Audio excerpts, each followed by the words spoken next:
नमस्कार, मैं यशपाल हंस करनाल से ज्योतिष की चर्चाओं के साथ आज मैं आपको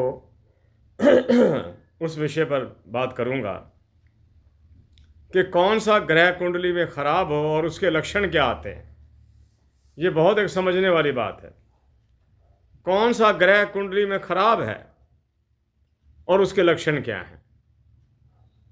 ज़्यादा देखने की ज़रूरत नहीं, आप व्यक्ति के लक्षण देखकर समझ सकते हैं कि इसका कौन सा ग्रह खराब होगा। अगर किसी का सूर्य खराब है, मैं वीडियो को छोटा करने की कोशिश करता हूँ इसलिए थोड़ा तेज़ी से बोल जाता हूँ। अगर किसी का सूर्य खराब है, उसका विवाह देरी से होगा। देरी कितनी भी हो सकती है। और अगर लगन में बैठ गया है और उसके दूसरे और 12वें स्थान पर कोई ग्रह नहीं है, तो सुनिश्चित समझिए विवाह देर से ही होगा। और किन परिस्थितियों में होगा, ये प्रभु ही जानते हैं। और जिसका सूर्य खराब हो, उसको समाज में यशोगायन नहीं मिलता, प्रतिष्ठा नहीं मिलती, कर्जे में डूबा रहता है। और अगर कहीं सूर्य अष्टम में बैठा हुआ हो तो उसका सारा जीवन ही ऋण में निकल जाएगा। यह सूर्य की दुर्बलता है। सूर्य में यह कमजोरी है कि यह व्यक्ति की रेपुटेशन पे चोट लगाता है, शादी पे चोट लगाता है और व्यक्ति को कर्जे में रखता है। सबसे बड़ी बात, बड़ों के साथ अनबन रहती है। पिता के साथ, चचा, ताया, दादा, इनके साथ उसका विरोधाभास रहता है। ये सूर्य की कुंडली के अंदर दुर्बलता का लक्षण है। अगला चलता हूं, चंद्रमा अगर व्यक्ति का कमजोर हो, पहली बात तो ये, उस व्यक्ति को वहम का रोग होगा। आप उससे कोई बात कर दीजिए, वो उसको उसके विपरीत समझेगा कि ये मेरे हित की बात नहीं कर रहे, मेरे अहित की बात कर रहे हैं। और उसको हर बात की टेंशन रहेगी, हर बात का तनाव रहेगा। वो ये महसूस करेगा कि मैं ये चीज़ यहाँ भूल गया हूँ, ये मेरा काम रह गया। यानी कि वहम का बीमारी चंद्रमा डालता है, क्योंकि ये मन का मालिक है। उसके मन में हर समय संशय बना रहेगा, हर चीज़ पर बना रहेगा। वो अपने मित्रों पर भी संशय करेगा, अपने परिवार के सदस्यों पर भी संशय करेगा। तीसरा ग्रह मंगल एक शक्तिशाली ग्रह है। ऐसे व्यक्ति लड़ाई झगड़े में बहुत विश्वास करते हैं, अपनी बात को बिना तर्क के मनवाने की कोशिश करना। ये मैंने आज चैप्टर तैयार किया था और इस पर मैंने पूर्ण चर्चा करी और आपके साथ भी कर रहा हूं चर्चा। मंगल झगड़ों का मालिक है। ये व्यक्ति को बांध के रखता है झगड़ों के अंदर, क्रोधी रखता है, आक्रोशी रखता है। उसके चेहरे पर भी आपको हमेशा गुस्सा और क्रोध नजर आएगा। बुध अगर दुर्बल हो, वाणी कमजोर होगी, हो सकता है थथलाट भी हो। अगर बुध शनि के घर में, दूसरे घर के अंदर, दूसरा घर शनि का हो, बुध बैठ जाए, थथलाट की संभावना है, पक्का नहीं कह सकता। और उसकी मेमोरी बड़ी वीक होगी। अगर ऐसा जातक बच्चा छोटा, उसकी विद्या में मन नहीं लगेगा, पढ़ेगा नहीं, बड़ी मुश्किल से पढ़ाई करानी पड़ती है। बृहस्पति जिसका डिस्टर्ब हो, वो व्यक्ति अच्छे कामों के अंदर रुचि नहीं लेता। उसको दूसरों को दुख देकर सुख मिलता है।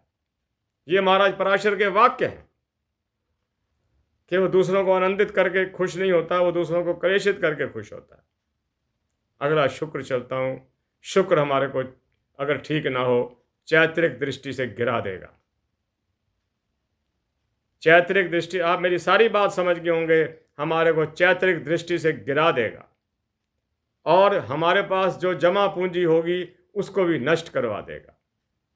अगला ग्रह शनि के बारे में आप सब कुछ जानते हैं। जिसका शनि बिगड़ गया, समझो सारी कुंडली बिगड़ गई है। एक स्थान पर मैंने पढ़ा था कि लगन में बैठा हुआ अकेला शनि कुंडली को कमजोर करता है। इस पर मैं पूर्ण रिसर्च कर रहा हूं। अभी इसके बारे में मैं पूर्ण सटीक शब्द नहीं कहता, थोड़ा सा और स्टडी कर लूं, फिर बताऊंगा कि क्या कुंडली में बैठा हुआ शनि लगन के अंदर कुंडली को कमजोर करता है कि नहीं। 12वें घर में शनि बैठ जाए, आंखें अवश्य खराब हो जाती है।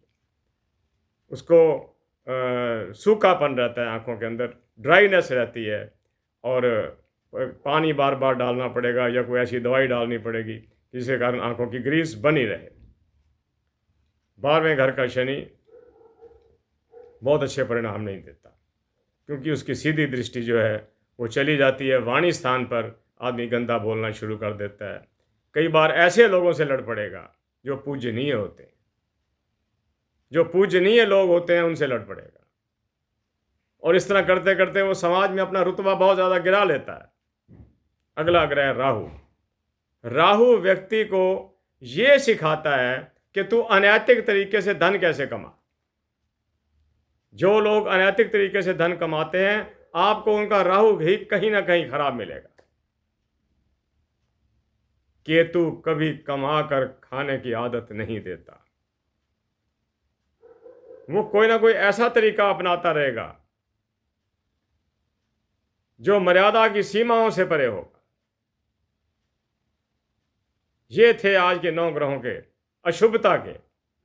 किसी दिन मैं आपको इनके शुभ होने के लक्षण, वो तो मैं पहले बताता भी रहता हूँ आपको, जब ये शुभ होते हैं तो कितने अच्छे काम कर जाते हैं, कितना अच्छा इंसान को बना देते हैं, कितना ऊंचा चढ़ा देते हैं।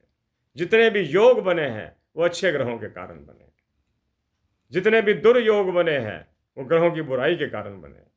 ज्योतिष के लेखकों ने, निर्माणकर्ताओं ने, पराशर जी ने, भृगु जी ने दोनों बातें लिखी, अच्छी भी बुरी भी। वो कहते हैं इसी का नाम तो गणित है, इसी का नाम तो विज्ञान है, हम दोनों चर्चाएं करें। तो इसी के साथ मैं आज की वार्ता को समाप्त करता हूँ। कल मैं आपसे फिर मिलता हूँ कुछ योगों के साथ, जो योग व्यक्ति का निर्माण करते हैं, व्यक्ति को समाज के अंदर एक उन्नत इंसान के रूप के अंदर, एक प्रतिभाशाली, प्रतिष्ठाशाली व्यक्ति के रूप में खड़ा कर देते हैं।